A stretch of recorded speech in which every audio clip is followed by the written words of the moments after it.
वाहिगुरु जी का खालसा वाहिगुरु जी की फतेह। गुरु के प्यार वालिओ, अज इस इतिहास विचार के भाग विच सतगुरु श्री गुरु तेग बहादुर महाराज जी के पावन इतिहास विचों कुछ विचार करते हाँ। राजा राम सिंह की बेनती उत्ते धन गुरु तेग बहादुर महाराज जी असाम पहुँचे। औरंगजेब बादशाह ने राजा राम सिंह नूं जिस कबीले उत्ते हमला करने वास्ते भेजिया, जिस इलाके उत्ते कब्जा करने वास्ते भेजिया, उहदे बारे थोड़े शब्दों में जानकारी प्राप्त करते हैं। ये इलाका है असाम का और सदिया ते शिव सागर जिहड़ी हद ब्रह्मा दे नाल लगदी है, इहदे दरम्यान कुछ पहाड़ियां ने जिन्हां नूं पटकोई दियां पहाड़ियां कहा जाता है। पुरातन समय विच इस खेतर दे विच इस इलाके दे विच एक कौम वसदी है। उस कौम का नाम है शान। इस शान कौम के अंदर एक कबीला है। उस कबीले नूं अहोम कहा जाता है। रहन सहन सादा है, पर ये बड़े बहादुर सन। ये किसी की गुलामी सहन नहीं सन करते। थोड़े समय दे विच ही अहोम कबीले के लोगों ने बड़ी बहादुरी के नाल पटकोई पहाड़ियां के दुआले ब्रह्मपुत्र दरिया के इर्द गिर्द और कूच बिहार तक अपने पैर पसार ले। पिछोकड़ दे विच इन्हां दा जीवन भावें सधारण सी, भावें कर्मकांडी सी, पर शंकरादेव के प्रचार सदका इन्हां ने वैष्णव मत धारण कर लिया। हिंदू धर्म के धारनी हो गए और हिंदू धर्म के मुताबिक इन्हां दी संस्कृति बन गई। रस्म ते रिवाज इन्हां दे सारे ही हिंदू धर्म वाले हो गए। पिछोकड़ विच इस इलाके नूं कामरू जां कामरूप दा इलाका कहा जाता सी। अजकल इस इलाके का बहुता खेतर गुवाहाटी दे विच है। कुछ इतिहासकार इस गल नूं प्रवान करते हैं कि अकबर ने राजा मान सिंह नूं इस इलाके विच भेजिया सी। सब तो पहला मुगलों का इत्थे कब्जा होया। कुछ इतिहासकार जहांगीर दे वेले इस इलाके विच मुगलों के कब्जे नूं मनदे हन। असल विच शाहजहान दे वेले सन 1638 तो लैके सन 1659 तक मुगलों अते अहोमियों विच होई संधि का जिक्र स्रोतां विचों मिलदा है।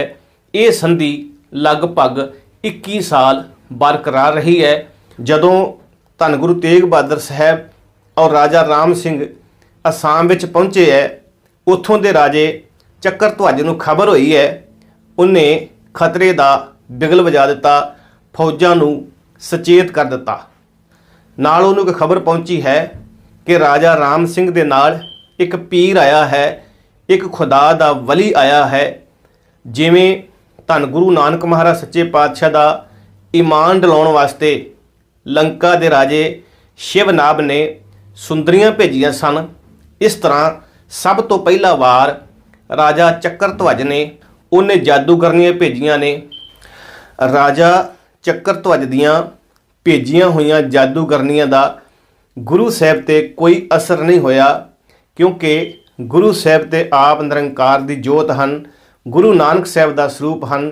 जिहड़े रब दा सिमरन करते हैं, परमेश्वर की बंदगी करते हैं, उन्हां ते तंत मंत जां उन्हां नूं कोई नज़र नहीं लगती।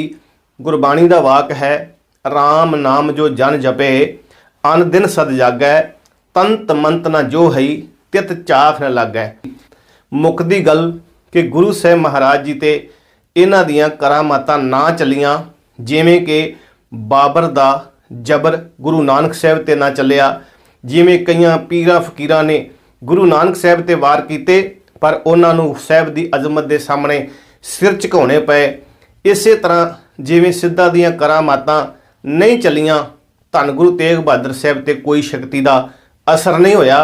भाई साहब भाई संतोख सिंह जी लिखते हैं, जीते सिद्ध बाद को हरे, अपर अजमती के मद हरे, जिनकी क्षमता करी ना काहूँ, बिसरे अखिल जगत के माहूँ। जदों गुरु साहब जी ते कोई वाह, कोई जादू, कोई टूना ना चलिया, खबर पहुँच गई है राजा चक्कर ध्वज के कोल।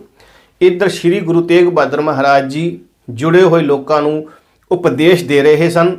ਗੁਰੂ ਸਾਹਿਬ ਜੀ ਨੇ ਇੱਕ ਜਗ੍ਹਾ ਉੱਤੇ ਖੰਜਰ ਖੋਭ ਕੇ ਇੱਕ ਨਗਰ ਦੀ ਬੁਨਿਆਦ ਰੱਖੀ ਹੈ ਤੇ ਉਸ ਨਗਰ ਦਾ ਨਾਮ ਖੰਜਰ ਰੱਖਿਆ ਹੋਇਆ ਹੈ। ਤਾਹੇ ਇੱਕ ਗ੍ਰਾਮ ਵਸਾਇਓ ਭਾਰੀ, ਖੰਜਰ ਤਾਕੋ ਨਾਮ ਉਚਾਰੀ। ਗੁਰੂ ਸਾਹਿਬ ਨੇ ਕਿਹਾ ਇਸ ਨਗਰ ਦਾ ਨਾਮ ਖੰਜਰ ਹੋਵੇਗਾ। ਰਾਜਾ ਚੱਕਰ ਧਵਜ ਗੁਰੂ ਦੀ ਮਹਿਮਾ, ਗੁਰੂ ਦੀ ਉਸਤਤ ਸੁਣ ਕੇ ਦਰਬਾਰੀਆਂ ਸਮੇਤ ਦਰਸ਼ਨ ਦਿਦਾਰੇ ਕਰਨ ਵਾਸਤੇ ਆਇਆ। ਸਾਹਿਬ ਦੇ ਦਰਸ਼ਨ ਕਰਕੇ ਨਿਹਾਲ ਹੋ ਗਿਆ। ਸਾਹਿਬ ਨੇ ਮਿੱਠੇ ਪਿਆਰੇ ਬੋਲ ਬੋਲੇ ਹੈ, ਗੰਢ ਪ੍ਰੀਤੀ ਮਿੱਠੇ ਬੋਲ, ਮਿੱਠਤ ਨੀਵੀ ਨਾਨਕਾ, ਗੁਣ ਚੰਗਿਆਈਆਂ ਤਤ। ਪਹਿਲੀ ਵਾਰੀ ਦਰਸ਼ਨ ਕਰਕੇ ਇੰਨਾ ਨਿਹਾਲ ਹੋਇਆ, ਇੰਨਾ ਪ੍ਰਭਾਵਿਤ ਹੋਇਆ, ਹੱਥ ਜੋੜ ਕੇ ਕਹਿਣ ਲੱਗਾ, ਮਹਾਰਾਜ ਮੇਰੇ ਵਾਸਤੇ ਕੀ ਹੁਕਮ ਹੈ, ਮੇਰੇ ਵਾਸਤੇ ਕੀ ਆਗਿਆ ਹੈ। ਕਹਿੰਦੇ ਨੇ ਕਿ ਸ੍ਰੀ ਗੁਰੂ ਤੇਗ ਬਹਾਦਰ ਮਹਾਰਾਜ ਜੀ ਨੇ ਬੜੇ ਪਿਆਰ ਵਿੱਚ ਆਖਿਆ, ਭਲਿਆ ਜੰਗ ਵਿੱਚੋਂ ਕੀ ਲੈਣਾ ਹੈ, ਇਸ ਸੰਸਾਰ ਦੇ ਅੰਦਰ ਜੋ ਆਇਆ ਹੈ ਉਸ ਨੇ ਚਲੇ ਜਾਣਾ ਹੈ। ਸ੍ਰੀ ਗੁਰੂ ਤੇਗ ਬਹਾਦਰ ਮਹਾਰਾਜ ਜੀ ਦੇ ਬਚਨ ਸੁਣ ਕੇ ਰਾਜਾ ਚੱਕਰ ਧਵਜ ਨਿਹਾਲ ਹੋ ਗਿਆ। ਦੂਸਰੇ ਦਿਨ ਗੁਰੂ ਸਾਹਿਬ ਜੀ ਨੇ ਦੋਹਾਂ ਰਾਜਿਆਂ ਨੂੰ ਫੌਜਾਂ ਸਮੇਤ ਸੱਦਿਆ ਹੈ। ਸ੍ਰੀ ਗੁਰੂ ਤੇਗ ਬਹਾਦਰ ਮਹਾਰਾਜ ਜੀ ਦੇ ਹੁਕਮ ਨਾਲ ਰਾਜਾ ਰਾਮ ਸਿੰਘ ਆਪਣੀ ਫੌਜ ਲੈ ਕੇ ਆਇਆ ਹੈ। ਰਾਜਾ ਚੱਕਰ ਧਵਜ ਆਪਣੀ ਸੈਨਾ ਲੈ ਕੇ ਆਇਆ ਹੈ। ਗੁਰੂ ਮਹਾਰਾਜ ਜੀ ਨੇ ਪਹਿਲਾ ਹੁਕਮ ਕੀਤਾ, ਹਰ ਫੌਜੀ ਰਾਜਿਆਂ ਸਮੇਤ 5-5 ਮਿੱਟੀ ਦੀਆਂ ਢਾਲਾਂ ਭਰ ਕੇ ਇੱਕ ਥੜੇ ਦਾ ਰੂਪ ਬਣਾਓ। ਸਾਹਿਬ ਦੇ ਹੁਕਮ ਨਾਲ ਥੜਾ ਤਿਆਰ ਹੋਇਆ। ਸਾਹਿਬ ਨੇ ਪੱਧਰਾ ਕਰਕੇ ਆਸਣ ਲਾ ਲਿਆ। ਇੱਕ ਪਾਸੇ ਰਾਜਾ ਰਾਮ ਸਿੰਘ ਬੈਠਾ ਹੈ, ਇੱਕ ਪਾਸੇ ਰਾਜਾ ਚੱਕਰ ਧਵਜ ਬੈਠਾ ਹੈ। ਸਾਹਿਬ ਨੇ ਰੱਬੀ ਉਪਦੇਸ਼ ਦੇ ਕੇ ਸਮਝਾਉਣ ਦਾ ਯਤਨ ਕੀਤਾ ਹੈ, ਅਮਨ ਤੇ ਸ਼ਾਂਤੀ ਦਾ ਪੈਗਾਮ ਦਿੱਤਾ ਹੈ। ਗੁਰੂ ਦੇ ਉਪਦੇਸ਼ ਨਾਲ ਤੋਪਾਂ ਦਾ ਬਰੂਦ ਠੰਡਾ ਹੋ ਗਿਆ, ਤਲਵਾਰਾਂ ਮਿਆਨਾਂ ਵਿੱਚ ਪੈ ਗਈਆਂ, ਜੰਗ ਤੇ ਯੁੱਧ ਦੀ ਹਨੇਰੀ ਸ਼ਾਂਤ ਹੋ ਗਈ। ਪਰਲੋ ਵਰਗਾ ਕਮਸਾਨ ਗੁਰੂ ਦੀ ਕਿਰਪਾ ਨਾਲ ਰੁਕ ਗਿਆ। ਗੁਰੂ ਸਾਹਿਬ ਕਲੇਸ਼ ਖਤਮ ਕਰਦੇ ਹੈ, ਗੁਰੂ ਸਾਹਿਬ ਝਗੜੇ ਦਾ ਨਿਬੇੜਾ ਕਰਦੇ ਹੈ, ਕਿਉਂਕਿ ਗੁਰੂ ਦਾ ਸੁਭਾਅ ਹੈ, ਗੁਰੂ ਦਾ ਮਨੋਰਥ ਹੈ, ਮਿਟੇ ਕਲੇਸ਼ ਸੁਖੀ ਹੋ ਰਹੀ ਹੈ, ਐਸਾ ਦਾਤਾ ਸਤਿਗੁਰ ਕਹੀਐ। ਨਾਨਕ ਸਤਿਗੁਰ ਐਸਾ ਜਾਣੀਐ, ਜੋ ਸਭ ਸਹਿ ਲਏ ਮਿਲਾਏ ਜੀਓ। ਗੁਰੂ ਤੇ ਸਭਨਾਂ ਦਾ ਭਲਾ ਮੰਗਦਾ ਹੈ। ਸਭ ਤੋਂ ਪਹਿਲਾਂ ਗੁਰੂ ਸਾਹਿਬ ਨੇ ਉਹਨਾਂ ਰਾਜਿਆਂ ਦੀ ਸੁਲਾਹ ਕਰਾਉਣ ਵਾਸਤੇ ਇਨਸਾਫ ਦੀ ਤੱਕੜੀ ਆਪਣੇ ਹੱਥ ਵਿੱਚ ਪਕੜੀ ਹੈ।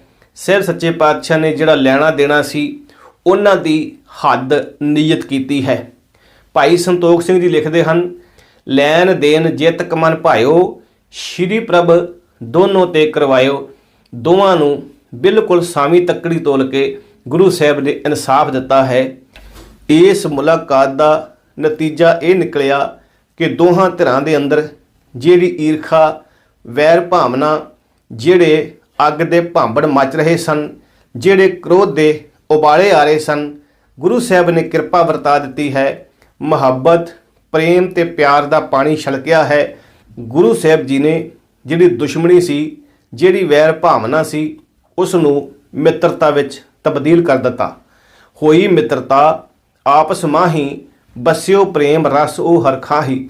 ਜਿਹੜੇ ਰਾਜੇ ਇੱਕ ਦੂਜੇ ਦੇ ਵੈਰੀ ਬਣੇ ਹੋਏ ਸਨ, ਇੱਕ ਦੂਜੇ ਦਾ ਸਿਰ ਕਲਮ ਕਰਨ ਵਾਸਤੇ ਤਿਆਰ ਹੋਏ ਸਨ, ਉਹਨਾਂ ਨੇ ਇੱਕ ਦੂਜੇ ਦੇ ਸਾਹਮਣੇ ਆਪਣੇ ਸਿਰ ਝੁਕਾ ਦਿੱਤੇ। ਉਹਨਾਂ ਨੇ ਆਪਣੀ ਪੱਗ ਵਟਾਈ ਹੈ, ਉਹਨਾਂ ਨੇ ਗਲਵੱਕੜੀ ਪਾਈ ਹੈ। ਆਪਸ ਵਿੱਚ ਪਲਟੀ ਦਸਤਾਰ, ਮਿਲੇ ਅੰਕ ਭਰ ਪੁੱਜ ਪਸਾਰ। ਗੁਰੂ ਦੀ ਕਿਰਪਾ ਦੇ ਨਾਲ ਇੱਕ ਬਹੁਤ ਵੱਡਾ ਇਹ ਝਗੜਾ, ਬਹੁਤ ਵੱਡਾ ਇੱਕ ਜੰਗ ਟਲ ਗਿਆ।